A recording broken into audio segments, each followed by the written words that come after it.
I did want to ask you about San Francisco because that's where you went and sort of had your sort of comeuppance in a way. You describe going to a club where you realize it's an open mic and the whole audience is filled with comedians.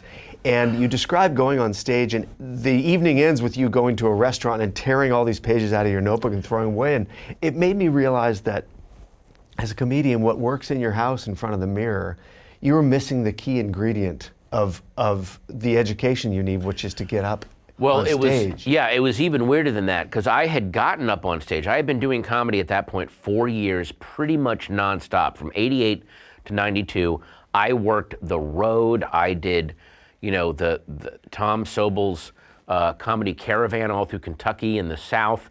I did all the Garvin's clubs. I did the Comedy Factory Outlet. I did Slapsticks. I did Sir Laughs a Lot. All of these chain comedy clubs, working the road, and I became a really, really good road comedian. I could do reliable, funny, instantly forgettable, just this stuff works. I knew the mechanics of it, I knew the grammar of it, I knew the rhythm of it, but there was nothing of me in it. There was nothing personal. There was nothing. I was about, I've got to do well, I've got to earn a paycheck, I've got to be this reliable person. Then I go to San Francisco in the summer of 92, and I've moved there, and I'm like, I kill on the road. I'm gonna go in this little Holy City Zoo. I've only gotta do 5 minutes. Oh my God, the kid's in town. Here we go, man. I'm gonna blow this room away. And I went up and I did the that always worked in front of, and I just watched the whole show before me, and it was like Greg Proops, Laura Milligan, Lankin Earl, like these people that were, I'd never seen them before. I'm like, oh my God, this is the funniest I've ever seen. I can't wait for them to see me kill.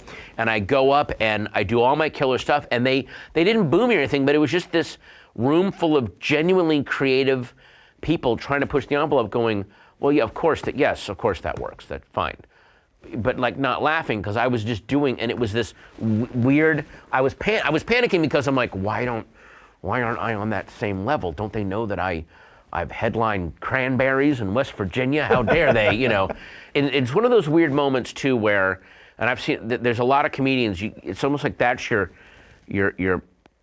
fork right there, where there's some comedians that are doing that hack and the truly creative comedians that are gonna be a voice someday aren't mean to them, but they're just like, well, it's not funny. And then some comedians go, I'm gonna double down on this and become a billionaire doing this crap. And then they'll be forced to respect me, and then no one respects them and they just die angry. Or you can do what I did, which is I walked across the street from the Holy City Zoo to the Taiwan restaurant on Clement Street. It's still there.